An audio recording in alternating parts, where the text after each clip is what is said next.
పిత పుత్ర పవిత్రాత్మ నామమున ఆమెన్.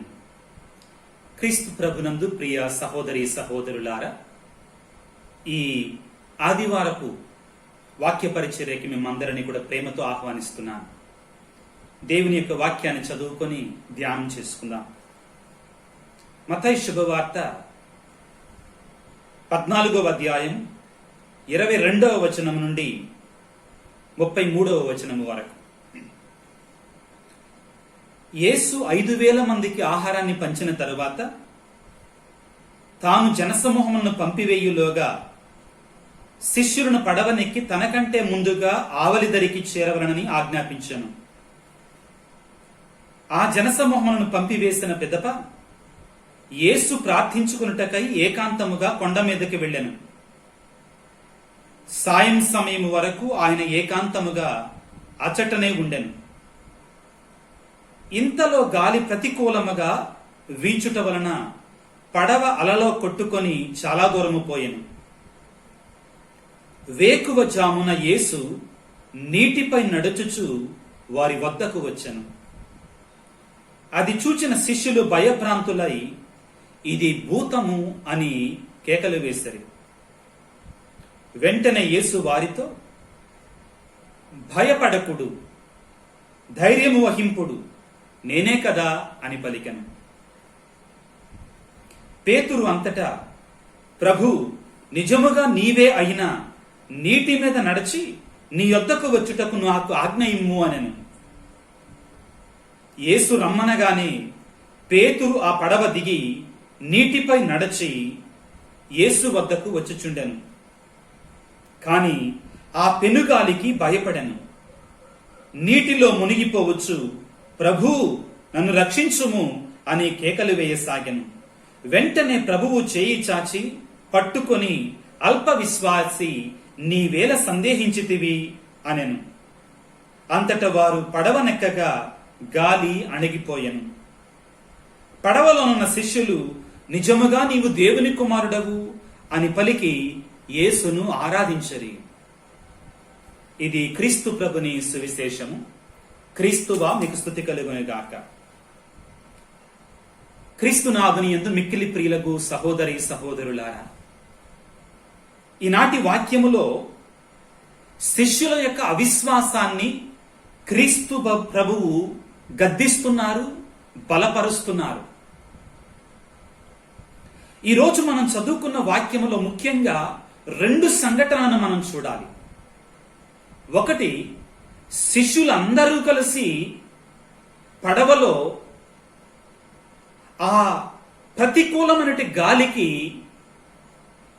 ప్రతికూలంగా నెట్టుకొని పోవటం మొదటిదైతే, రెండవది పేతురు గారు తాను నీటిపై నడచుటను గురించి 2వ సంఘటనగా మనం పరిగణించాలి. ఈ 2 సంఘటనలలో కూడా క్రీస్తు ప్రభువు శిష్యులలో ఉన్నట్టు అల్ప విశ్వాసాన్ని గద్దిస్తున్నారు. వారి అల్ప విశ్వాసాన్ని అచంచల విశ్వాసముగా ఉండాలని బోధిస్తున్నారు. ఒకానొకసారి తల్లి తండ్రి, వారికి ఉన్నటువంటి ఏకైక కుమార్తె సముద్రం మీద పడవనేసుకొని షికారుకు వెళ్ళారు. తండ్రి రోజు ఉద్యోగానికి వెళ్ళి వస్తుండేవాడు కాబట్టి ఆ రోజు సెలవు దొరికేసరికి కుటుంబం అంతా కూడా, ముగ్గురు కూడా పడవ నడుపుకుంటూ షికారుకు వెళ్ళాడు సముద్రం మీద. వాతావరణం అంతా కూడా చాలా ఆహ్లాదకరంగా ఉంది. ఆ భార్యాభర్తలకు ఉన్నటువంటి ఒకే ఒక కుమార్తె ఆ పడవలో చాలాసేపు ఆడుకుంది, పాడుకుంది, ఆనందించింది. సముద్రపు గాలి మనం త్వరగా అలసట చేకూరుస్తుంది కాబట్టి ఆ బిడ్డ నిద్రపోవటం ప్రారంభించింది. అప్పటి వరకు ప్రశాంతంగా ఉన్నటువంటి వాతావరణం ఒక్కసారిగా కారుమేఘాలు కమ్మి వర్షం పడేటట్లుగా ఉంది. నిదానంగా చినుకులు పడుతున్నా. ఆ సమయంలో తల్లి పాప దగ్గరికి వచ్చి పాపని తట్టి లేపుతుంది, నిద్రపోతున్నటువంటి పాపని, పడవలో ఉన్నటువంటి పాపని. అమ్మ లే, వాతావరణం మారిపోయింది, కారుమేఘాలు కమ్మాయి, మనం సముద్రం మధ్యలో ఉన్నాము, చాలా భయంగా ఉంది అని చెప్పి లేపటానికి ప్రయత్నం చేసింది. అయితే ఆ పడవలో నిద్రపోతున్నటువంటి ఆ పాప వెంటనే నిద్ర నుంచి లేవలేదు. మళ్ళా ఆ తల్లి ఆ చిన్న పాపను, నిద్రపోతున్నటువంటి ఆ పాపని లేపటానికి ప్రయత్నం చేస్తుంది. చివరికి ఆ పాప నిద్ర నుంచి లేచి ఆ తల్లిని కొంచెం విసుగ్గానే అడిగింది, ఏంటమ్మా నన్ను నిద్రపోనివ్వు అని అడిగింది. ఆ పాప అలా అడగగానే తల్లి అన్నది, అమ్మా వాతావరణం మారిపోయింది, మనం సముద్రం మధ్యలో ఉన్నాము, నాకు కొంచెం భయంగా ఉంది అని చెప్పింది ఆ భార్య, ఆ తల్లి తన బిడ్డతోటి. అప్పుడు ఆ పాప అన్నదటండి, అమ్మా మన పడవను నడిపేది ఎవరు? మన నాన్న, నా నాన్న. ఆయన నన్ను ఈ సముద్రంలో మునిగిపోనివ్వడు కదా. ఏదో ఒక రకంగా ఆయన కష్టపడి ఈ పడవకి ఎటువంటి ప్రమాదం జరగకుండా, మనకి కూడా ప్రమాదం జరగకుండా ఆయన మనల్ని ఒడ్డుకు చేరుస్తాడమ్మా. మన నాన్న మనల్ని ప్రేమిస్తున్నాడు కదా, ఆయన మనల్ని ఈ సముద్రంలో మునిగిపోనివ్వడమ్మా, నువ్వు కంగారు పడమాకు అని చెప్పిందట. ప్రియ సహోదరి సహోదరులారా, ఆ పాపకి తన తండ్రి మీద ఉన్న విశ్వాసం చూడండి. అప్పటి వరకు ఆడుకొని నిశ్చింతగా నిద్రపోతున్నట్టు ఆ పాప నిద్ర నుండి లేచి తన తండ్రి మీద ఉన్నట్టు విశ్వాసాన్ని ఏ విధంగా వెలిబుచ్చుందో చూడండి. నా తండ్రి నన్ను సముద్రములో మునగనివ్వడు, నా తండ్రి నన్ను ప్రేమిస్తున్నాడు కాబట్టి నా తండ్రి ఏదో ఒక విధంగా నన్ను కాపాడతాడు అని ఆ చిన్న బిడ్డ తన తండ్రి మీద తనకు ఉన్నటువంటి విశ్వాసాన్ని వెలిబుచ్చింది. ప్రియ సహోదరి సహోదరులారా, ఇహలోక సంబంధమైనటువంటి ఆ తండ్రి మీద ఆ బిడ్డకి అంత విశ్వాసం ఉంటే, ఆ తండ్రి ఆ బిడ్డ మీద ఉన్న ప్రేమ వలన ఆ బిడ్డను మునగనివ్వడు, ఆ బిడ్డను కాపాడతాడు, ఆ కుటుంబాన్ని కాపాడతాడు అని అనుకుంటే, ప్రియ దేవుని బిడ్డలారా, పరలోకమందున్న మన తండ్రి మన మీద ఎంత ప్రేమ ఉందో ఒక్కసారి ఆలోచించండి. మనల్ని ఈ జీవిత ప్రయాణములో, ఈ జీవితం అనేటువంటి పడవ ప్రయాణములో పరలోకమందున్న మన ప్రియమైన తండ్రి మనం మునగనిస్తాడా? ఈనాటి వాక్యములో ప్రియ దేవుని బిడ్డలారా, అపోస్తులు పడవనికి వెళుతున్నారండి. దానికి ముందుగా యేసు ప్రభు 5,000 మందికి ఆహారాన్ని పంచాడు. 5,000 మందికి ఆహారాన్ని పంచిన తర్వాత ఆయన ఆ ప్రజలను ఇళ్లకు పంపించి వేయులోగా శిష్యులు అన్నారు, మీరు అద్దరికి చేరుకోనండి పడవనెక్కి అని చెప్పారు. ఇక్కడ మనం గమనించాలి ప్రియ సహోదరి సహోదరులారా, మత్తయి శుభవార్త 14వ అధ్యాయం 23వ వాక్యంలో ఒక ముఖ్యమైన వాక్యం అక్కడ ఉంది మనకి. ఆ జనసమూహములను పంపివేసిన పిమ్మట యేసు ప్రార్థన చేసుకొనుటకై ఏకాంతముగా కొండ మీదికి వెళ్ళను అని రాయబడి ఉంది. 5,000 మందికి ఆహారాన్ని పంచిన తరువాత, ఆ ప్రజలని పంపించిన తరువాత, శిష్యులని పడవనెక్కించిన తరువాత ప్రభువు ఏం చేస్తున్నాడు? ప్రార్థన చేస్తున్నాడు. ప్రియ దేవుని బిడ్డలారా, ఏకాంతముగా ఉండి పరలోక తండ్రితో ప్రార్థన చేస్తూ ఉన్నాడు. అయితే ఇక్కడ మనం గమనించాల్సిన మరొక విషయం ఏమిటి అంటే, ప్రియ దేవుని బిడ్డలారా, మత్తయి శుభవార్త 14వ అధ్యాయం 13వ వాక్యములో కూడా యేసు ప్రభు మరలా ప్రార్థిస్తున్నాడు. 10 వాక్యాల వ్యవధిలోనే యేసు ప్రభువు 2 సార్లు ఏకాంతంగా ప్రార్థన చేస్తున్నాడు. అంటే ప్రియ దేవుని బిడ్డలారా, క్రీస్తు భగవానుడు, క్రీస్తు దేవుడు తాను చేసే ప్రతి ప్రముఖమైన కార్యానికి ముందు ఆయన ప్రార్థన చేసేవాడు. ఆయన ప్రార్థన ద్వారానే అద్భుతాలని, గొప్ప కార్యాలని మానవాళి కొరకై చేయగలిగాడు. ప్రియ దేవుని బిడ్డలారా, 14వ అధ్యాయము 13వ వాక్యములో దేవుని యొక్క సువార్తను బోధించటానికి ప్రజలు ఆయన దగ్గరికి వచ్చినప్పుడు, ప్రియ దేవుని బిడ్డలారా, యేసు ఈ వార్త విని అచ్చటి నుండి పడవనెక్కి నిర్జన ప్రదేశమునకు ఒంటరిగా ప్రయాణమయ్యను. అక్కడ ఆయన ఒంటరిగా ఉండి ప్రార్థన చేసుకుంటున్నాడు. ప్రియ సహోదరి సహోదరులారా, ఆ తరువాత 23వ వాక్యములో ప్రియ సహోదరి సహోదరు, యేసు ప్రార్థన చేసుకున్నటకై ఏకాంతముగా కొండ మీదకి వెళ్ళను అని చెప్పాడు. క్రీస్తు ప్రభువు ప్రియ సహోదరి సహోదరులారా, తన ఇహలోక జీవితంలో ఉండగా తాను చేసే ప్రతి కార్యానికి ముందు కూడా ప్రార్థన చేసుకొని తండ్రి వద్ద నుండి శక్తిని పొందాడు. 5,000 మందికి ఆహారాన్ని పెట్టాడు. అదేవిధంగా ప్రియ సహోదరి సహోదరులారా, శిష్యుల్లో ఉన్న భయాన్ని, ఆందోళనని తొలగించాడు. ఈరోజు మనం చదువుకున్న వాక్యాన్ని ఒకసారి పరిశీలిస్తే, శిష్యులు పడవనెక్కారు. కానీ ఏం జరుగుతుందంటే అక్కడ గాలి వారికి ప్రతికూలముగా వీస్తూ ఉంది, వారికి అనుకూలముగా లేదండి. కాబట్టి ఆ పడవ అలలలో చాలా దూరం కొట్టుకొని పోయిందంటండి. అంటే ఆ పడవ వారి చేతులలో లేదండి, వారికి అనుకూలంగా లేదండి. ప్రియ సహోదరి సహోదరులారా, ఇక్కడ శిష్యుల యొక్క పడవ ప్రయాణాన్ని మన ఇహలోక జీవితపు ప్రయాణముతో పోల్చుకోవాలి. మన జీవితాలలో, మన బ్రతుకులలో ప్రియ దేవుని బిడ్డలారా, కొన్ని సందర్భాలలో మన జీవితం మన చేతులలో ఉండదండి. ఏది మనకి అనుకూలించదండి, అన్నీ మనకి ప్రతికూలముగానే ఉంటాయి. అలలు మన జీవితం మీదకి ఎగిసి పడుతూ ఉంటాయి. ఏ విధముగా ఈ పడవ మీదకి అలలు ఎగిసి పడుతున్నాయో అదే విధంగా ఎగిసి పడుతున్నాయండి. శిష్యులు కేకలు వేస్తున్నారంటండి, శిష్యులు కేకలు వేస్తున్నారంటండి. మనము కూడా మన జీవితంలో, మన పడవ ప్రయాణములో, మన బ్రతుకు ప్రయాణములో, మన జీవన ప్రయాణములో ప్రియ సహోదరి సహోదరులారా, జీవితం మనకి అనుకూలించినప్పుడు మనం భయాందోళనకి గురి అవుతూ ఉంటాము. మనకి మేలు కూడా కీడులాగానే కనపడుతుందండి. దేవుడు కూడా దయ్యములా కనపడతాడు మనకి కొన్నిసార్లు. ప్రియ సహోదరి సహోదరులారా, మన జీవితం మన చేతుల్లో ఉండదండి. ఏం చెయ్యాలో పాలుపోదు, ఎలా ముందుకు వెళ్లాలో తెలియదు. ప్రియ దేవుని బిడ్డలారా, మనకి ఏది జరిగినా కానీ ఒకలాంటి భయములో, ఆందోళన మనం మునిగిపోతామండి.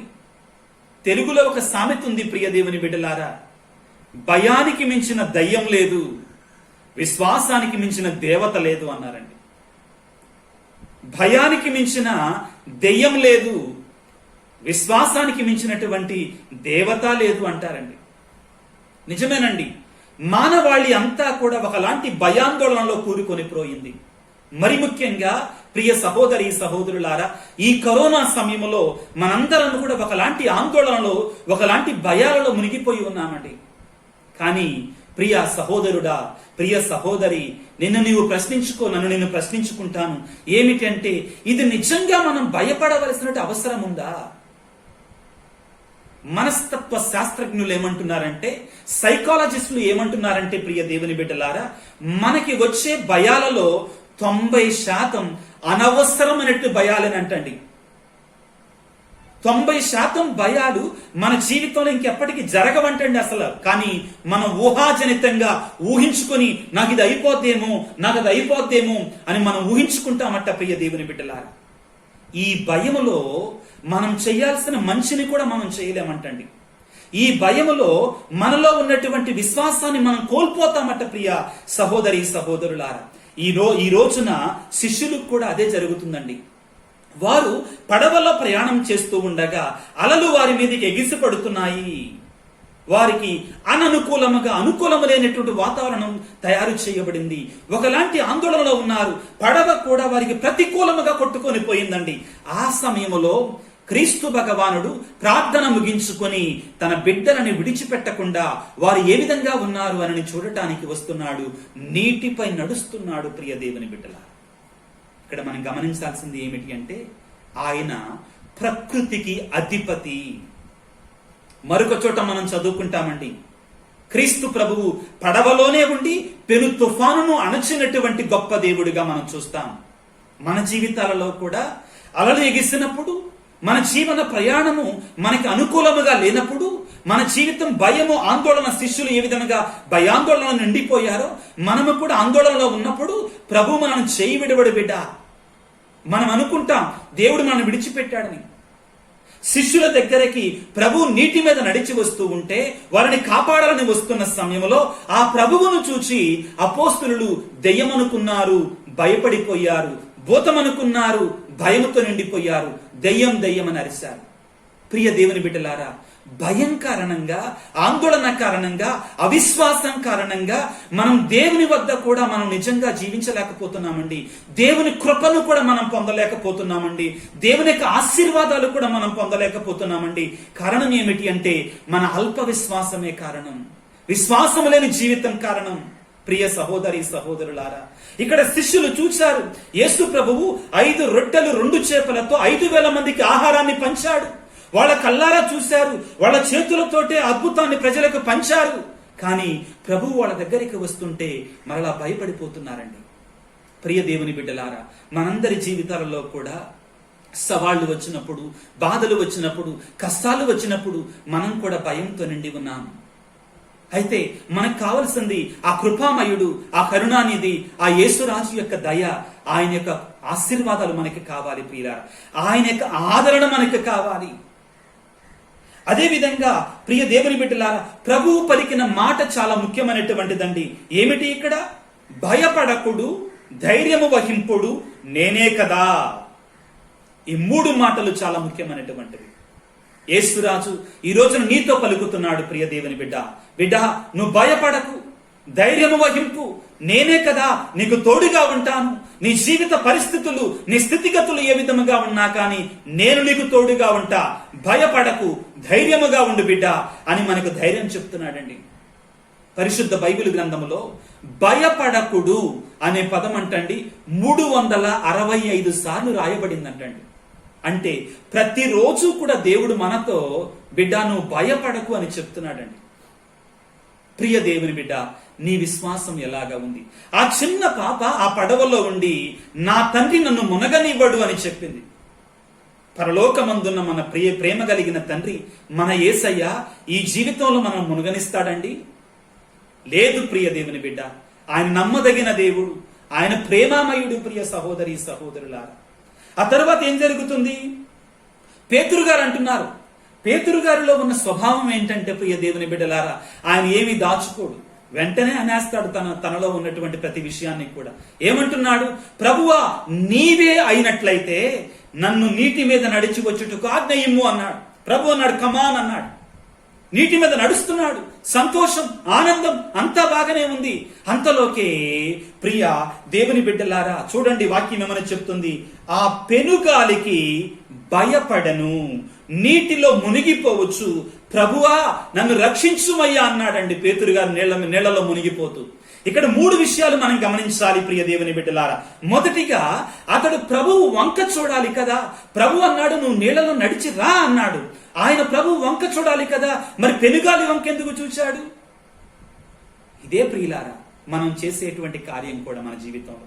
మనం ప్రభువును నమ్మాలి, కానీ మనం దేని చూస్తాం? లోకం వైపు చూస్తాం. లోకం ఎప్పుడూ కూడా మనం ముంచాలని చూస్తుందండి. సైతాను ఎప్పుడూ కూడా మనం మునిగిపోవాలని చూస్తుందండి. ఇక్కడ పెనుగాలి అనేటువంటిది, తుఫాను అనేటువంటిది సైతానుకు సూచకంగా ఉందండి. మనని బాధ పెట్టడానికి, మన జీవితంలో కష్టాలు రప్పించటానికి, మనం మునిగిపోవాలని కోరుకుంటాడండి సైతానుడు. కాబట్టి అతడు పెనుగాలని చూచాడు, భయపడ్డాడు. ఈ లోకం వంక చూడక బిడ్డ, ఈ లోకం వైపు చూడకు, ప్రభు వంక చూడు.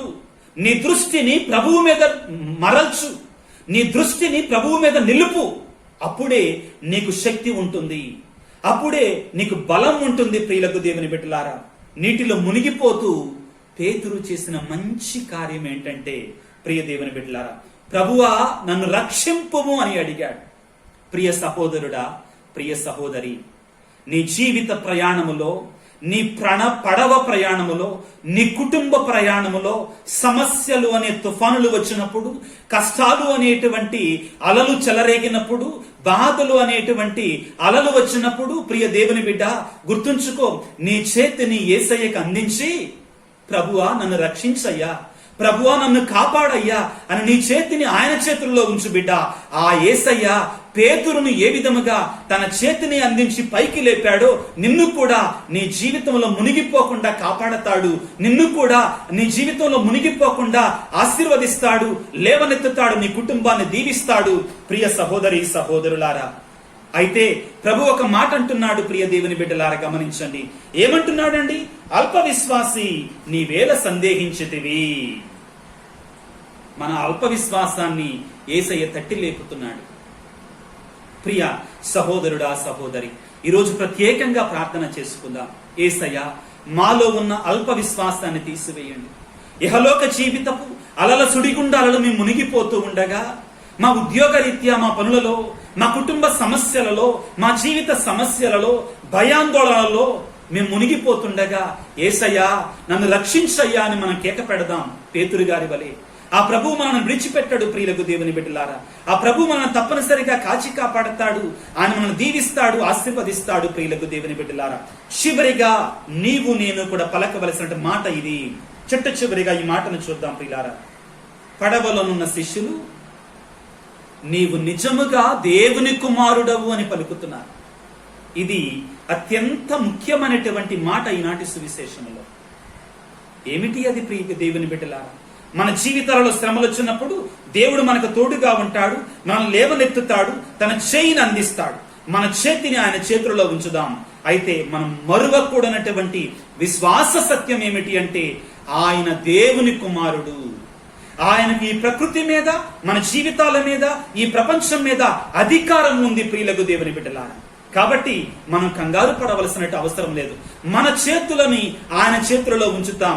ఆయన చేతితో మనం పట్టుకొని నడిపించమని చెబుదాం. ప్రియులకు దేవుని బిడ్డలారా, ఏ విధంగానైతే చిన్న పిల్లవాడు, చిన్న పాప నడుస్తూ ఉండగా వారి చేతిని తండ్రి చేతులలో ఉంచుతారో, అదే విధంగా మన చేతులను ఆయన చేతుల్లో ఉన్నంత వరకు కూడా మనం భయపడవలసిన అవసరం లేదు. ఈ రోజున ప్రభువుని వేడుకుందాం. యేసయ్యా, ప్రభువా, దావీదు కుమారా, మమ్ము రక్షించయ్యా, మా కుటుంబాలను రక్షించయ్యా, మా జీవితాలను రక్షించయ్యా, నీవే దేవుని కుమారుడు తండ్రి అని ఆ యేసయ్యను వేడుకొని విశ్వసించి మన కుటుంబాల కోసం ప్రార్థించుకుందాం. దయచేసి అందరు కూడా తలలు వంచి ప్రార్థన చేయండి, నాతో ఏకీభవించి. ప్రియ దేవుని బిడ్డలారా, సర్వశక్తిమంతుడా, సర్వోన్నతుడా, ప్రేమామయుడా, మా ప్రియ పరలోకపు తండ్రి, నీ పాదాలకు వందనాలు, స్తుతులు, స్తోత్రాలు. మమ్ము సృష్టించి మా జీవిత ప్రయాణాలలో మీరు మాకు తోడుగా ఉండేటువంటి యేసురాజా, మమ్ము నడిపించే తండ్రి, నీకు స్తోత్రాలు. ఈరోజు ప్రత్యేకంగా ప్రభువా, మా జీవిత ప్రయాణాలలో, మా కుటుంబ ప్రయాణాలలో, ఇహలోక జీవితం అనేటువంటి పడవ ప్రయాణంలో మీరు మాలో ఉండండి ప్రభువా, మాతో ఉండండి ప్రభువా. మా జీవితాలలో కష్టాలు, బాధలు వచ్చినప్పుడు యేసురాజా, మీరు మా తోడుగా ఉండి ఆ అలలను ఆపివేయండి, ఆ తుఫానులను గద్దించండి, మీ చేయి పట్టి మమ్ము నడిపించండి తండ్రి.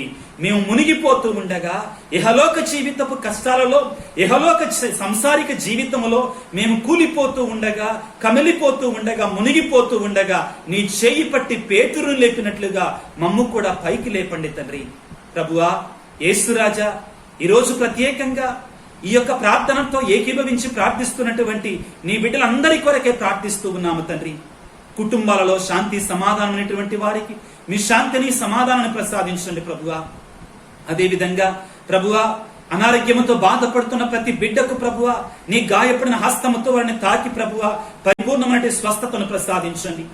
అన్నిటికంటే ముఖ్యంగా ప్రభువా, ఈ రోజున ఏ విధముగానైతే అపోస్తులు, శిష్యుల యొక్క అల్ప విశ్వాసాన్ని మీరు బలపరిచి ఉన్నారో, అదే విధంగా మా అల్ప విశ్వాసాన్ని మీరు బలపరిచి ప్రభువా మమ్ము తట్టి లేపండి ప్రభువా. నాయన, ఇహలోకపు అలవాట్లతోటి, ఇహలోకపు జీవితంలో మేము భయపడిపోతూ ఉన్నాం తండ్రి, మమ్ము బలపరచండి యేసురాజా.